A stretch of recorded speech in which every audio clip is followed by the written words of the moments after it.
Bonjour Capricorn and welcome back to my channel. Claude here. Thank you for joining me for your January messages from your ancestors. So I hope you're all doing well, that you've had a good month so far.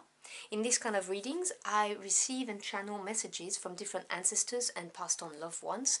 So there will be messages that will resonate and maybe some that do not, so take what applies and just discard the rest.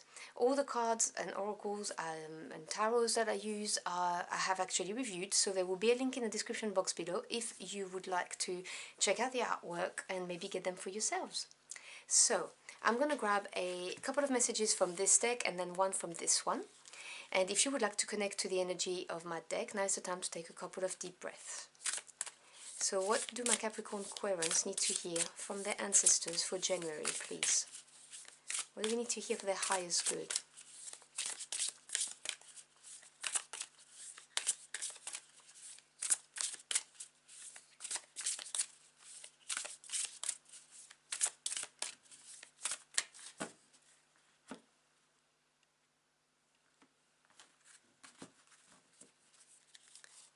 So I'm going to take those two cards and then one from this one.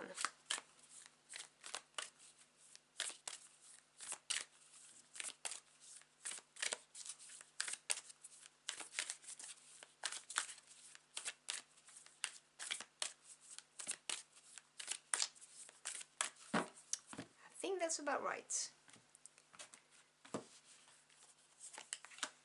Okay, so we have card 18, the Universal Mother. We also have card 24, which is Rebirth. And then from this deck, we have Last Quarter Moon in Leo, Lighten Up. Okay. So I can see the message already coming in very quickly. The card of Rebirth, you have been wounded. Something has deeply hurt you, and because of this it has changed you. And I mean, I love this card because it is a card that talks about the Japanese art of when something breaks, you stick it back with gold and it makes it an even better object for it. So I really love this because to me it's the perfect metaphor about life, about how we go through deep wounds, hurt and pain, and how we grow from them. And obviously it's always a difficult experience. I'm not trying to diminish that, but what I'm saying is that it makes us grow, it makes us who we really are. Any scar that we have, you know, it helps us, it molds us, is what I'm trying to say. So you are going through a period of transition. You're moving on from something that's upset you, hurt you, wounded you, you know, depending on the degree of pain that you felt. And what's important is that you are patient with yourself. The Universal Mother, this card is all about the yin energy. This is talking about not being pushy with yourself, you know, like yang energy, which is being driven and action, action, action. And as an earth sign, I know that you have a tendency to want to accomplish things, which is very admirable. But for this, you need to be patient with yourself. And, you know, earth signs also have a tendency to put very high standards on others and particularly on themselves. And so this is to have a bit of compassion for yourself. You know, you've going through something and you're emerging stronger and even a better version of yourself. But this needs to happen with compassion, with nurturing. You need to nurture yourself. And yeah, they keep on saying patience, patience. Also, what might ease this transition is to reconnect to nature. You are an earth sign, and this is, you know, something that tends to help you.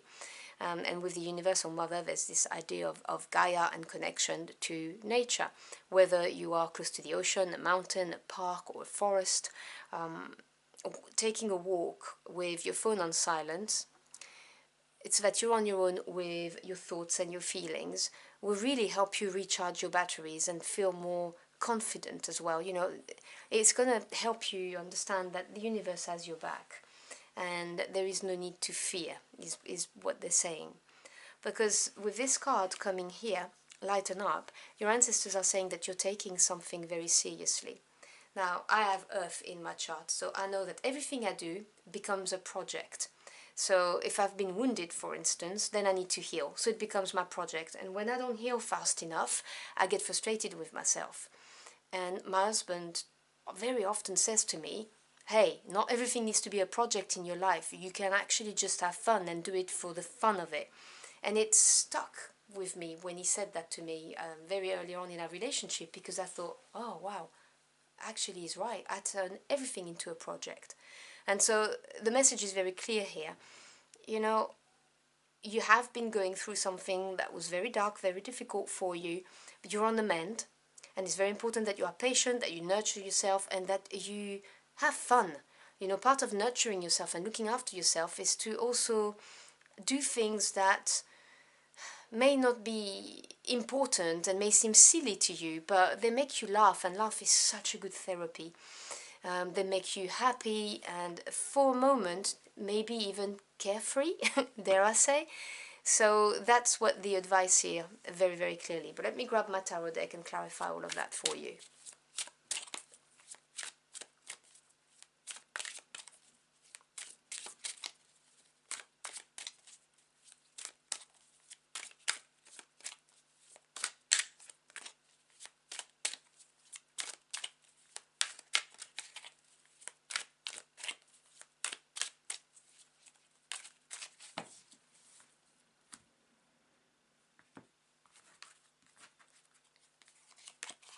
So we have the Fool, beautiful energy.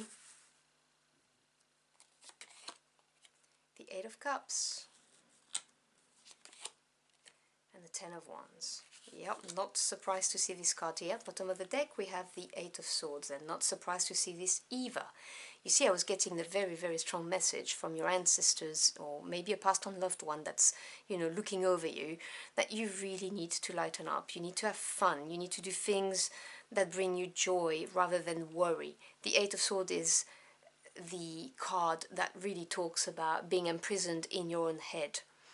And you can't see the end of the tunnel, the light at the end of the tunnel. You can't see a way out or a solution. So there may be a situation right now where you want something to happen, or you want the healing to happen faster, depending on what your situation is, and you're trying to reinvent yourself and you don't know how to, and so you're all up in your head and beating yourself up about it because it's not happening fast enough, or because you can't see how to make this happen. And the message is very clear here. Do not despair and just take some time out. Just do things that are unrelated, because this will really, really help you. You've got two eights, and I will say this to you. 8 is the energy of advancement, things moving forward. So you're not going to get stuck in this energy too long now, because you've got two eights. You also have the 10 of Wands, and the 10 is completion. It's you wrapping up something. And you've got the beautiful energy of the Fool right there under rebirth. I mean, you know, what a perfect combination. The Fool energy, major arcana, big, big, big energy of a brand new beginning, of taking a leap of faith and doing something fun for a change. You know, the Fool is an energy, particularly if you think about the Tarot de Marseille meaning of it, is more of an energy of being carefree. And so, you know, with this lighten up card here, I can see why this is here. It is really, you know, dropping your guard, leaving your head, and just enjoying life. You know, you look at the body, it's completely opened up. And this will be a new you, okay? Not to worry about things. And I know it's hard not to worry about things because, oh God, I'm a worrier. And you know, Eight of Cups energy, turning your back on something. Again, this is the very empowering card that says, okay, so this no longer serves me. I am done with the pain. I am changing. I'm reborn. And what's better, what's coming next is much better. I'm going to go for my 9 of Cups, which is the wish fulfillment card. This is a beautiful energy, but again, be patient with yourself. This is not an easy energy. It's difficult to heal, to turn your back on something, but it also reminds us that we're alive, is what they're saying. So I had to say it to somebody. Because we have this energy of the Ten of Wands. This is you successfully dropping your burden. The Ten of Wands, obviously fire energy, everything to do with passion and desire, indicates that you are burnt out, exhausted, or seriously hurt or wounded, because it comes after the Nine of Wands, which is, you know, the wounded warrior card. And you can see it with the rebirth card. You know, you've been through it. And that's what the Ten of Wands talks about. All of the scratches, bruises, cuts that you have acquired to this point. Well, this has exhausted you. But you're done with this. You've learned all of the lessons. And now you're going to be an even better version of yourself. And with this energy of lighten up, make sure that, you know, don't take on anything that's going to be another burden, is what they're saying. Just make sure that you do things for you that are fun, that make you happy, that make your heart sing, that kind of thing. And obviously I can't tell you what this is because it depends on your personality. I find that dancing is amazing for me, but, you know, it depends on people. So I'm going to close out your reading by getting a final message for you.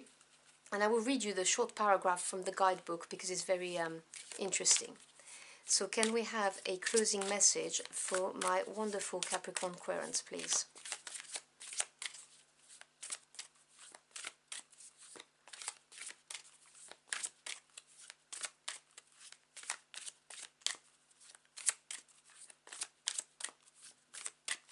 All right.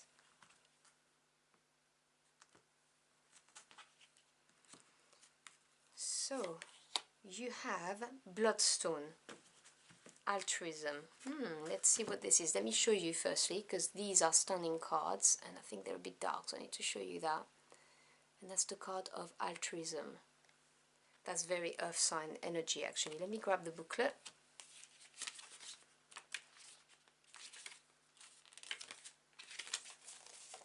Okay. So, a place where we realize we have the strength and understanding to overcome adversity with grace. The red reminds us of our vitality, life force and strength. The green reflects our ability to heal and recover from physical, mental, emotional and spiritual trauma. You see, this is very apt to this reading. It reminds us that sometimes we must sacrifice in the present moment in order to support a noble cause. If you are experiencing anxiety, meditate on the Bloodstone Forest to redirect that feeling of fear and weakness into strength and power. We have all the courage and compassion necessary to overcome any negativity and use it for good. So I hope you've enjoyed your journey through the cards with me. If you found this message helpful in any ways, do let me know in the comment box below. I'd love to hear from you. As always, I thank you for your time. It's your most precious commodity. I am so humbled you chose to spend it with me. I wish you a truly fantastic end of the month, and I will see you again very soon. Until next time, au revoir.